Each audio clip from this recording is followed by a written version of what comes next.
The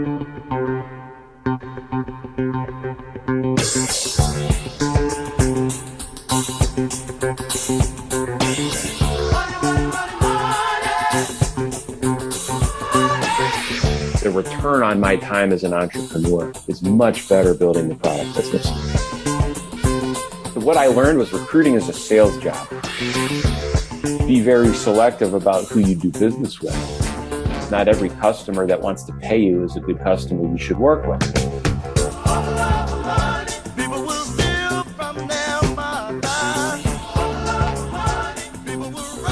What is exactly Hireology? You said it's in a lot of these car dealerships, and just tell us a little bit more about that, and then we'll touch on your personal story.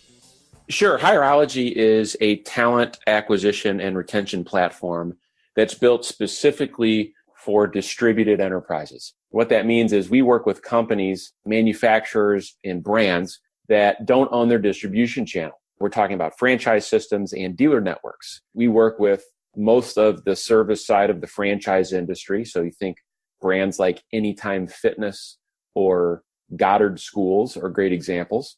And then we work with about 1,500 new car franchise dealers in the United States and Canada.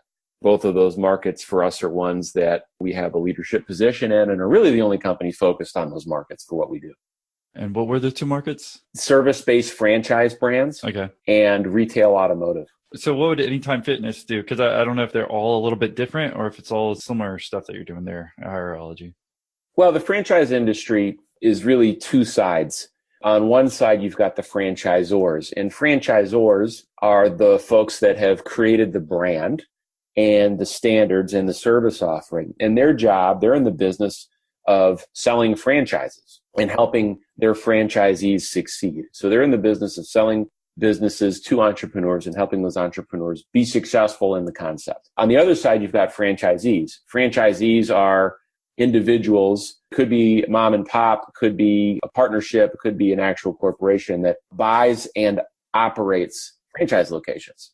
And the way the industry works is for most corporate-owned chains like Starbucks, when it comes to the people side of their business, have role-specific centralized human resources and recruiting help. From corporate or regional offices, they provide recruiting support to the field. Well, in the franchise industry, that doesn't exist because the field locations are all independently owned and operated businesses. And it's actually a violation of the labor regulations for the franchisor to help the franchisees with the people side of their business. So you have this big disconnect where you've got 1 million franchise owners in the United States who are struggling to be good at recruiting and hiring, and they get no support from their brand because it's illegal for them to do so. And so we sit right in the middle of that relationship. We partner with the brand pushes us into the network, and then we contract individually with the franchisees and give them the tools they need to be successful with recruiting and hiring. And is it just illegal like in certain states, or is this a federal thing? No, this is a federal thing. Listeners who want to know more about this, if you're looking for pain on your day, you can go look on the internet and Google co-employment liability or joint employer issues. As an example, a couple of years ago, the National Labor Relations Board issued a landmark ruling that changed the definition of employment. Potentially, that's now been put on hold by a federal appellate judge. But basically what the NLRB said was that in approximately 50 or so McDonald's stores, they got so involved with shift management and employee scheduling that they were deemed a co-employer, a joint employer of those locations. Why is that important? That's important because if I'm the Service Employees International, right, SEIU, and I'm looking to organize or unionize fast food, it is a lot easier for me to do that if all of my franchisees or all of the franchisees' employees are recognized as also employees of McDonald's corporate. Instead of trying to go to McDonald's headquarters and unionize a bunch of white-collar professionals, which is not going to happen, or it going off to 18,000 individual franchisees and picking them off 70 employees at a time, and that's not going to happen. I could enjoin the entire class as one single employer, and I could unionize the entire system. And that's a death sentence for the franchise business model. So it's a really, really big deal on a national level. And that is why we've had so much success doing this because these owners need help, but the brands can't provide it. That's why there's an issue. It's a little wonky, but it's a massive problem in a really big market. Why is it a death sentence for franchisees? Let's say you're going to go into business for yourself. Like most franchisees, you've had a career in corporate America, you've made some money, you've got a 401k. Let's say you've got $250,000 saved up in your 401k. You and your spouse decide you're going to buy ABC restaurant and operate that as a way to build for retirement. So you quit your corporate job and you put your $250,000 into this new restaurant. Now you put this $250,000 into this new restaurant because you're going to be your own boss. You're going to buy into a system and you're going to have the benefit of a recognizable brand, but you're going into business for yourself. It's going to be Bob Smith Restaurant Incorporated, a franchisee of McDonald's or something like that. So you go into business for yourself. If the NLRB ruling sees it through and permeates the industry, what effectively that means is that the franchisor has to set all of the wage and hour rules.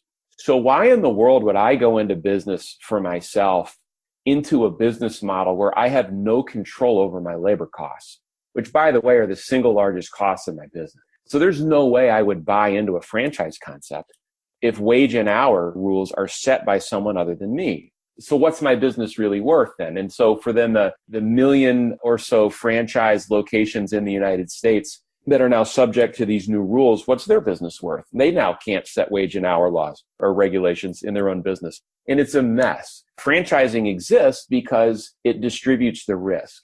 You have individuals who buy into the concept because they're going to own it and build that asset. If they don't have control over that asset, it puts into question why anyone would do it in the first place. There's a longer answer. It's a really big issue. So are you an attorney? I am not at all. Thank God. Sounds like it could be just based on, talking about this. Well, so here's the thing. I have had to become an expert on vicarious liability and co-employment legal issues in the franchise industry because it's the single largest issue our customers face. I did not start off building this business because I saw that this was an issue. I started off building this business because I had sold to franchisees before back in a previous job and I knew the market. And I thought they needed some help with hiring and recruiting. And 2 years into our tenure selling Hireology in the market in 2014, this landmark ruling comes down from the National Labor Relations Board as it relates to McDonald's and changed the whole dynamic of the market. And I remember actually what had this landmark ruling actually came down 2 days before we were closing a $10 million institutional investment from Bain Capital Ventures in August of 2014. And I'll never forget this. Our partner from Bain called me when this ruling hit, and he asked me a very simple question. Are you still going to be in business 6 months from now? Because the ruling basically said franchisors can't get involved in hiring. That was the simple synopsis. And you were doing the exact same thing that you're doing now, right? We were, but I didn't know. And that was my answer to him was, I don't know. Give me 24 hours. And I spent the next 24 hours sleepless and very, very nervous because our deal was supposed to close in 48 hours. This is a big deal. Anyone listening who's ever raised institutional capital knows this is not an easy thing to do. And we were down to the 1 yard line on this transaction to get this done. And I don't know if my business model just got blown up by the government or not. So I spent all day calling franchise attorneys and CEOs of our brands that we worked with and everybody else who knew anything about it. Their guidance was very straightforward. They said, nothing's happened yet. This isn't law. It's going to be business as usual for a while. The government moves slowly. The next presidential election is really going to matter. And yes, you're still in business. And our customers said, yeah, we're not going to do anything any differently. We're going to watch this, but we're still working together. So I called our investor back and I said, I think we're good. And he said, great. And we closed the deal. But that was a long 24 to 48 hours for me. Yeah, no, it sounds like it.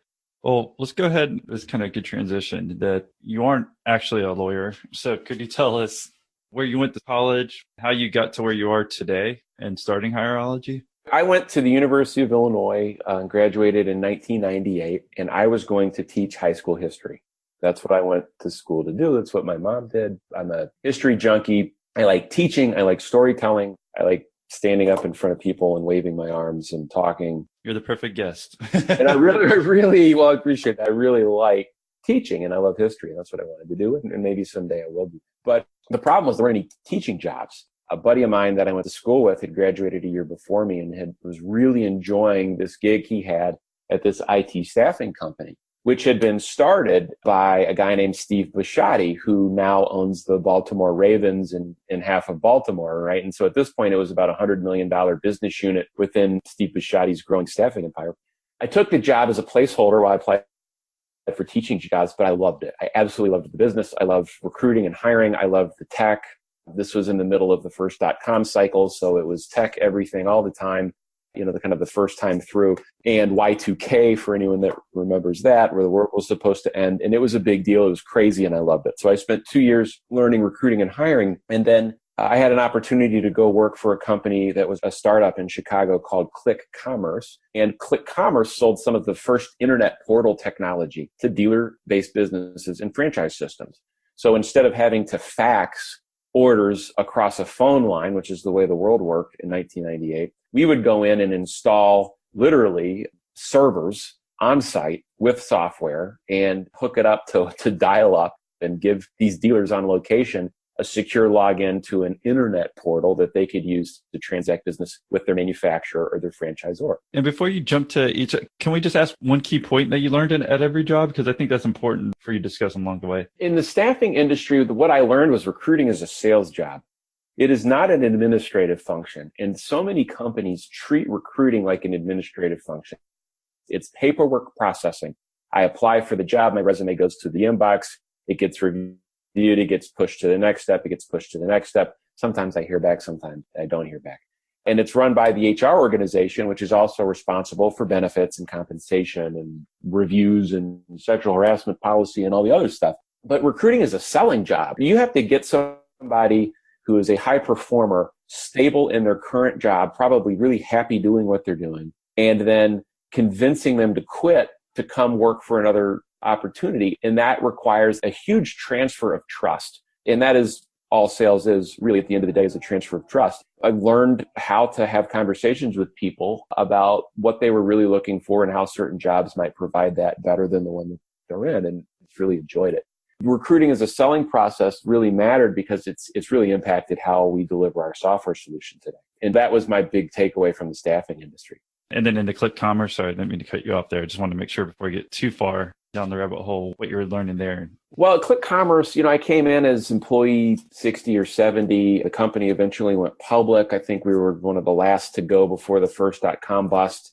Actually, in April 2000 is usually when people call it. Click Commerce went public in June or July of 2000. So I think we were literally the last out of the gate. We had a successful IPO, and we're growing the business pretty rapidly. The thing that I saw as the head of professional services for Click Commerce was that our dealers every 3 or 4 months would call into our program managers and say, I need you to come retrain because our staff is all new. And I saw this massive turnover problem in these dealer networks and franchise brands. And I thought, well, okay, I know how to do recruiting. I see how that has worked. I spent 2 years doing that. Now I'm all of this experience implementing at hundreds of global manufacturer dealer networks and these franchise brands. And I see this turnover issue. Maybe there's a solution here. After about 5 years, I had the opportunity to exit Click Commerce, and I did that. And I took the proceeds from that success at Click, and I used it to start my first company, which was an outsourced recruitment provider. And we did what is now commonly referred to as recruitment process outsourcing. But in effect, what we would do is tell companies that we would be their internal recruiting department. So if you had lots of locations and were not very good at recruitment, you could hire us to come in and do that for you across your network. Click Commerce, I learned these companies were really bad at it. At Illuma, which was the name originally called People Find, which may be the most unoriginal name I could have thought of, we came up with a solution that helped scale recruiting across a distributed network. Well, the big learning there was our customers sucked at interviewing. They're terrible at it. They had no process. They were all independently owned and operated, so there was no consistency. So inevitably, I would get this call from the CFO of the system or the company. They'd call me and they'd say, Adam, this isn't working. And I would say, what are you talking about? This is working great. The problem is your managers suck at hiring people. They're terrible at it. We just scaled up your mess. We're doing fine. So we had, of course, that's not a great position to take with your customer. Right. Yeah. How did they take that? Right? Like, it's like, fine, but it's still not working. So you're fired. I saw this problem repeat itself over and over again. And so I thought, well, we've got to do this differently. I built a series of interview guides and scorecards that we gave RPO customers to use. And we would say, look, I'll sign your service level agreement and I'll adhere to these milestones, but your managers need to use our hiring system or else we're not going to sign the SLA. And the companies would say, fine, we don't have a process anyway, so let's give it a shot. Well, customers had so much success with it, they started asking me if they could buy the system. And I said, no, of course not. This is what makes it special. So a couple of years later, there was... What's SLAs, just so we're on? I'm sorry, a service level agreement. Okay. When you work with a large organization, they make you sign up for certain metrics that you're going to hit. And in the recruitment industry, that's most often time to fill. What that means is if I open the job day one, I have an SLA for time to fill at 45 days. If I'm not filling your jobs in 45 days or better, I take a penalty or I don't get paid at all. And yeah, before you keep going on as well, was it scary for you to say, hey, unless y'all do this system, we're not going to work together? Because then you're putting your revenues on the line, it seems like. And did you end up charging more? Like, how did you have the confidence to say that? It was less about confidence and more about a panic situation, because what would happen was customers, if they didn't use our process, our service wasn't connecting to value and we'd get fired anyway. So I would staff up for a customer that would fire me in 4 months. So I thought, well, shit, that's not going to work. I would rather vet it up front and not take the customer. And so another lesson learned, be very selective about who you do business with. Not every customer that wants to pay you is a good customer you should work with. What I would find is that if customers really push back on wanting to follow process, they were probably going to be a customer that would be a real pain in the ass to work with. I say that facetiously. I mean, we want to deliver value to our customers. It requires work on both sides. And if they weren't willing to do the work, then they just weren't going to get the value for their money. And so I would rather them not spend their money with us. So I don't feel like it was a risk. It was necessary as part of our model. And I wouldn't even say it has to be facetiously. It's no matter what job you're in, you only have so much time. And it's almost always those customers that you're on the fence about, where you're getting questions over and over and over in the beginning, right? That you can tell it's probably not going to fit, but you keep them on just because, you're scared that, hey, I need that revenue, whatever. But when you just start taking in how much time you're spending on those people, and you're probably not going to end up helping them as much anyways, it ends up definitely not being worth it. Absolutely. And the more I realize it through that experience, the big takeaway for me was customer selection is really, really critical. And that was a bootstrapped business. I wasn't funded. I didn't have the luxury of operating at a loss for any period of time. There were these moments where it's like someone would ask us to do something that was a little screwball off of our business model, but it was going to be a $25,000 a month deal. And I had some customers coming off contract and I thought, well, I need the revenue. Every time I said yes to one of those deals, it hurt us more than it helped us, because inevitably down the road, a month later comes the perfect deal. Now I can't take it because I'm allocated to this deal I didn't need to take in the first place. You would sell your process to them? We would not sell it. We would say, look, you've got to be a service customer, and then you get it embedded in the offering. It's what makes us unique. Thank you very much. Well, then the recession hit in 2007 and 2008. It's not an overstatement to say it absolutely decimated most recruitment service providers, our company included. I mean, we lost 70% of our revenue in 90 days. It completely flipped the value proposition. And so the world of recruitment service went from it's really hard to find people to I have 500 people applying for every job. I need help processing it. You talk about low points in an entrepreneurial journey. I mean, my business went away. I mean, we took a torpedo that was irrecoverable. And I spent the next 2 years trying to work out from under that because I refused to declare bankruptcy, refused to quit. And I don't know why. It probably would have been a lot easier. I think it was more of a pride thing than anything else. Looking back on it, I probably could save myself 2 years by just wrapping it up and not being able to have a credit card for 7 years. But I didn't do that. I worked it out. Yeah, before we talk about working out, I think it's really important, if you don't mind. Can we dive into this a little bit more? Sure. What can I tell you? Tell us what that feeling's like. When, personally, was it affecting you when you take 70%? Did you hire a lot of staffing people? Walk us through those, I guess, maybe 3 or 6 months of when it took such a dip, what it was like then. Yeah. Well, I mean, anyone that was around in 2007, 2008 knows how abruptly the world stopped. It was like someone yanked the emergency brake on the global economy and people literally just stopped transacting business.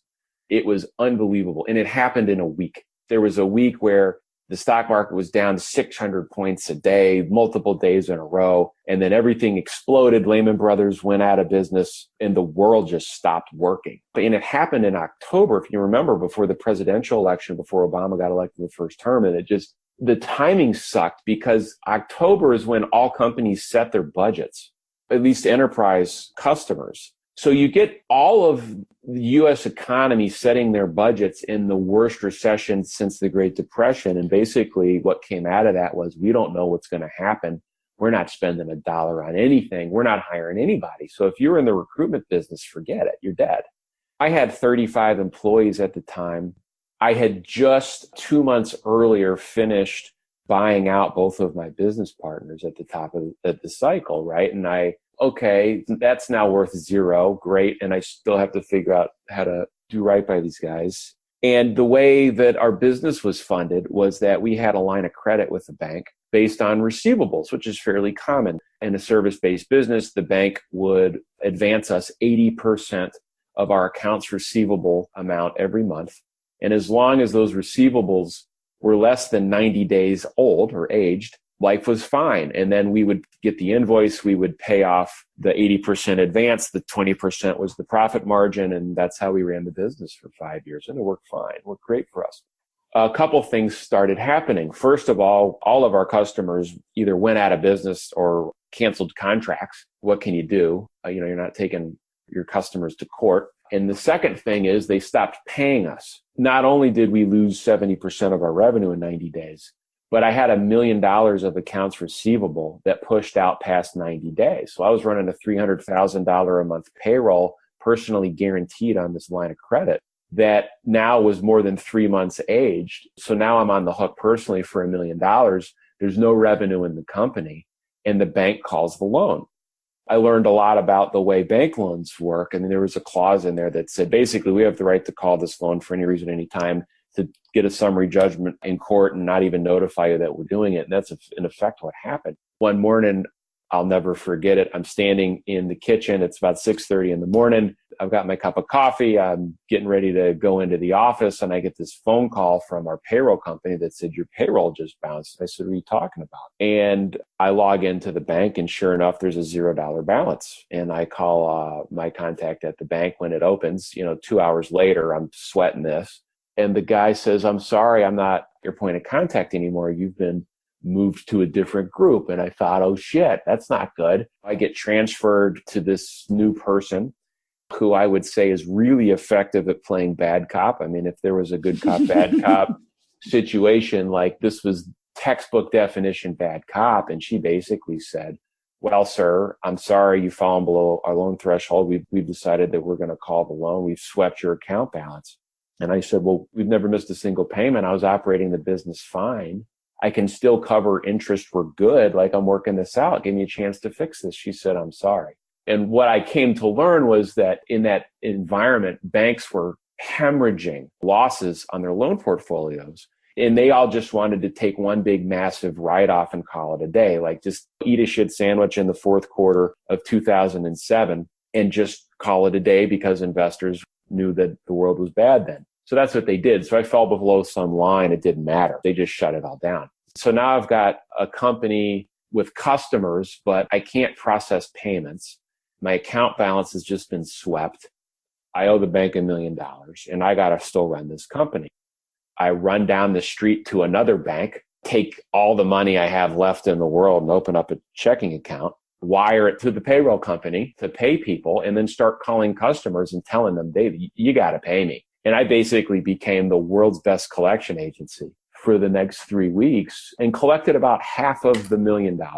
That wasn't exactly fun. I got to the point where I basically had a $500,000 debt I owed that was being called. I had a business that wasn't a $6 million a year business anymore. It was a $1 million a year business. And I had to walk into the company and I had to gather people around. And it was now, holiday season.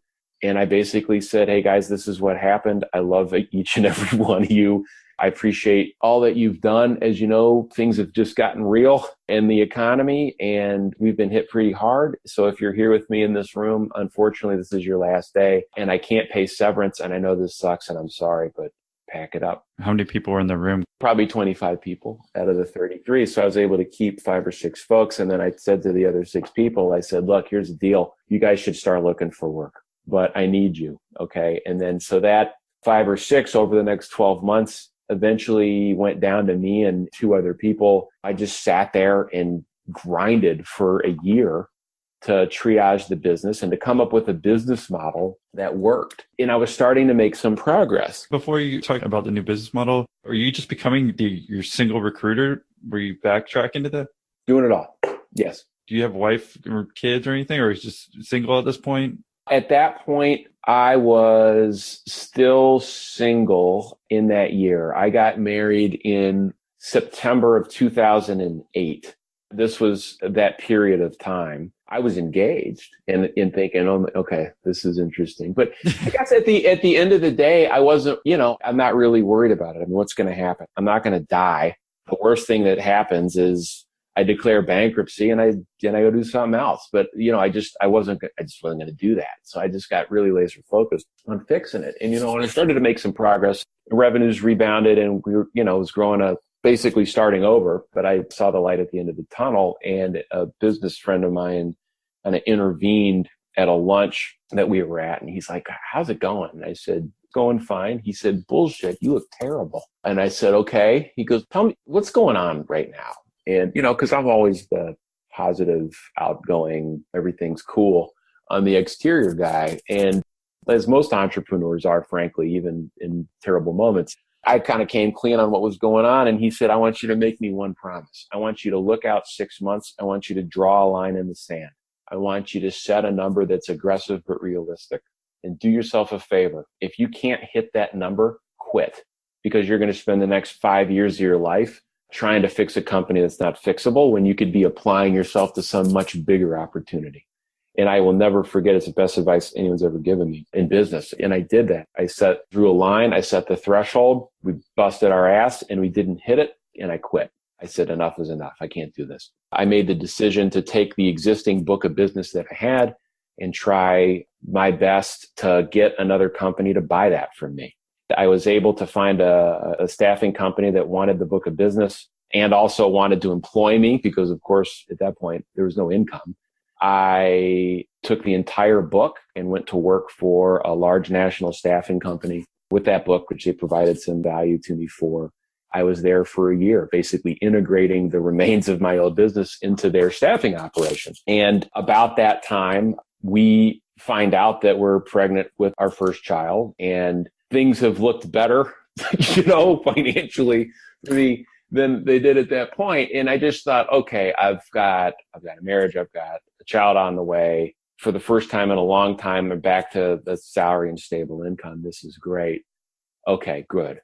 What's the natural next step for me now that things are stabilized and I'm working this out? Of course, I decide to quit that job and start another business because I see this opportunity that I was never able to take advantage of in the last company. So, of course, with a child on the way in a month, and really no real prospect for success, taking a lot of risk, I quit the stable job that after was out for my 1-year contract on the 366th day, I said, I can't do this. And this is crazy. I'm not cut out for this. And I started the next company, which was a company that sold interview guides on the internet through AdWords. That was the business. And what year was this? This was 2009. And I'd actually been poking around with this even before I'd gotten married and kind of playing around with these interview guides that I had created. I had this idea that, our customers needed these interview guides. They always asking me for interview questions. After the business had gone away and I was playing around trying to figure out what I was doing next, I created a series of interview guides. And what I would do, I started a blog. The blog was called Better Hiring Today. I would write about things like 5 interview questions to use on a telephone screen. And then I'd have a call to action at the bottom of the blog. This was early 2008 where you could actually pull this off. The world's more complicated now online, but a call to action at the bottom, need an interview guide, click here. I set up an Intuit home site product catalog.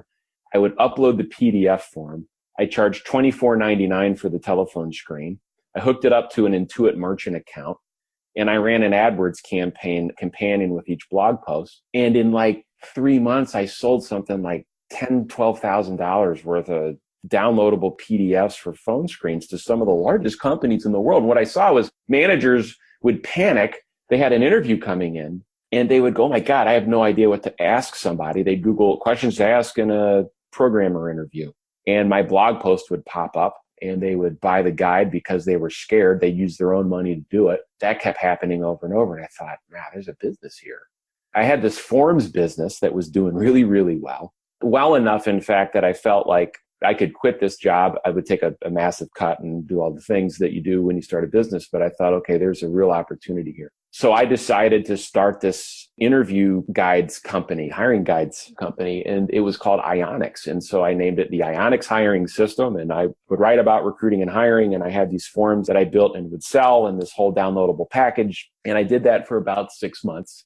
I realized that the real future of that business was to make it all software as a service. This is the birth of SaaS at scale for small business. Heroku as a hosting platform was just becoming available. Amazon Web Services was becoming available. You didn't have to buy all of the hardware to start a website, all the things we take for granted now. Was just starting to come into their own. I mean, the iPhone was just released, and this was 2008 was kind of a different world.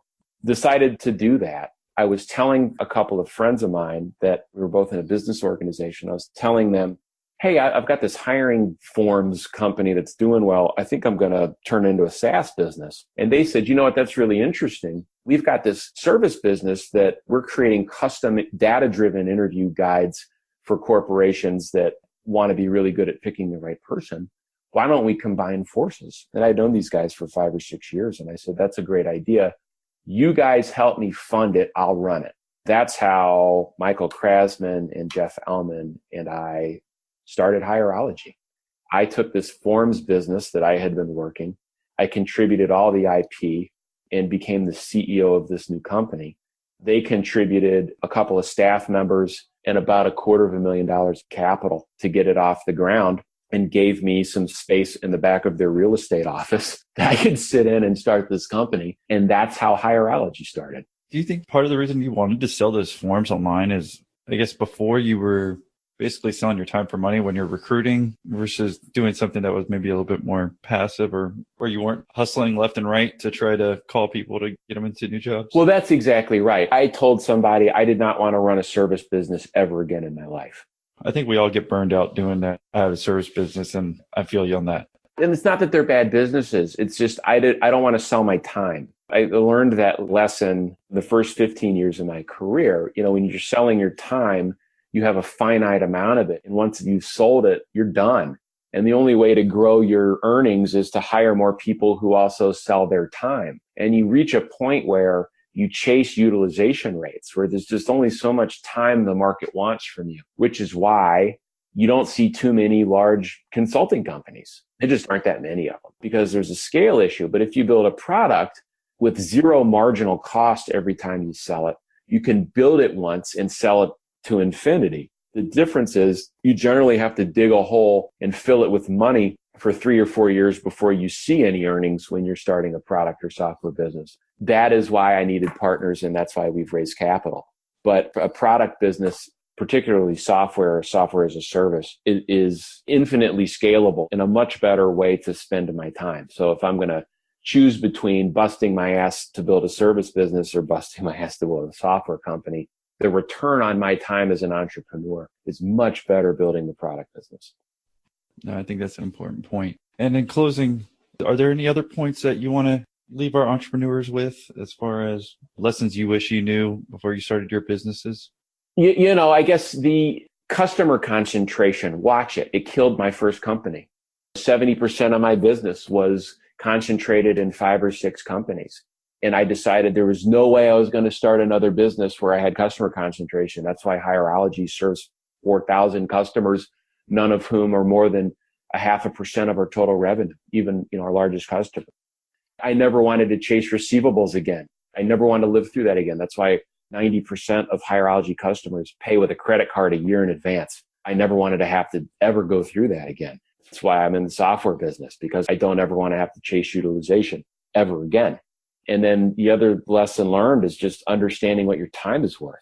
I'm always looking to get the maximum leverage on my time investment in whatever I'm doing. And that's led to me this year turning over daily operations to a much better operating leader than I am. So I can stay out in the market and grow this business. And she can be great at what she's great at, which is running the company day to day. And that's increased our scalability and helped me lever my time. Well, thank you, Adam, for joining us. If someone wanted to say thank you for doing the interview, what's the best way for them to reach out to you? Sure. You can, my own personal website is www.thebestteamwins.com. I've recently published a book on things I've learned in recruiting and hiring. It's available there. I blog there. All my contact information is there. Be happy to chat with anyone who reaches out. All right. Well, wonderful. Like I said, we'll throw that in the show notes. So thank you again for joining us. Yeah, thanks for having me.